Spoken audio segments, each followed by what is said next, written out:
Hi అందరికీ ఎంతో ఇష్టమైన పాలక్ పన్నీర్ ఎలా చేయాలో చూద్దాం రండి. అది కూడా ఎంతో ఈజీగా.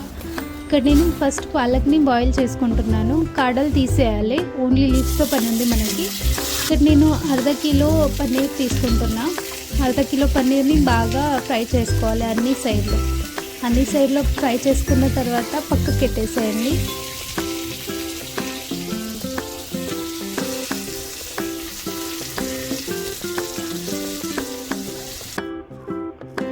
దాన్ని పక్కకి పెట్టేసి ఇంకా మన పాలక్ బాయిల్ చేయడానికే పెట్టాం కదా, దాన్ని తీసుకొని అది అలానే తీసుకోకూడదు. ఐస్ వాటర్లో తీసుకుంటే అది గ్రీన్ కలర్లో ఉంటుంది. మనకు టేస్ట్ చేసినప్పుడు కర్రీలో వేసినప్పుడు గ్రీన్ కలర్ బాగా వస్తుంది. అందుకే ఐస్ వాటర్లో తీసుకోండి. అది పక్కకు పెట్టేసి ఇంకా కడాయి తీసుకొని అందులో మనకు తగినంత ఆయిల్ తీసుకోవాలి. ఆయిల్ ఎలా అంటే గ్రేవీకి కొంచెం ఎక్కువ పడుతుంది. అక్క మసాలా వేసుకోవాలి. అక్క మసాలా వేసుకున్నాక ఇక్కడ నేను 3 onions, medium size onions cut చేసుకున్నా. సన్నగా తరిగి ఆనియన్స్ గోల్డెన్ బ్రౌన్ వచ్చేంత వరకు ఫ్రై చేసుకోవాలి.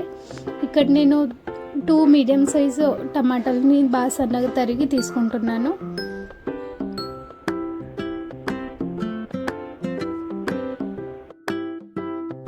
అవి ఫ్రై అవుతున్నప్పుడు టేస్ట్కి తగినంత సాల్ట్ ఇంకా పసుపు వేసుకొని బాగా ఫ్రై చేసుకోవాలి.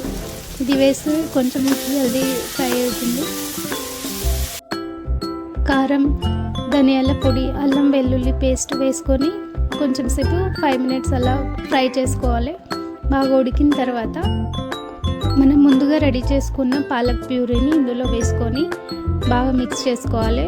మిక్స్ చేసుకున్న తర్వాత 2 మినిట్స్ ఉడకబెట్టుకొని మనకు గ్రేవీ ఎలా కావాలో తగినంత వాటర్ వేసుకోవాలి. వాటర్ వేసుకున్న తర్వాత 5 మినిట్స్ ఉడకబెట్టి ఇప్పుడు మనం ఫ్రై చేసుకున్న పన్నీర్ని ముక్కలుగా కట్ చేసి వేసుకొని ఒక 2 మినిట్స్ పెడితే చాలు. అంతే, మన ఎంతో టేస్టీ అయిన పాలక్ పన్నీర్ రెడీ. కొంచెం గరం మసాలా వేసుకోండి. అలానే ఇక్కడ మీరు పన్నీర్ మసాలా వేసుకున్నా కూడా ఎంతో టేస్టీగా ఉంటుంది. ఇది మీరు చపాతీతో పాటైనా రైస్తో పాటైనా తీసుకోవచ్చు. చాలా బాగుంటుంది.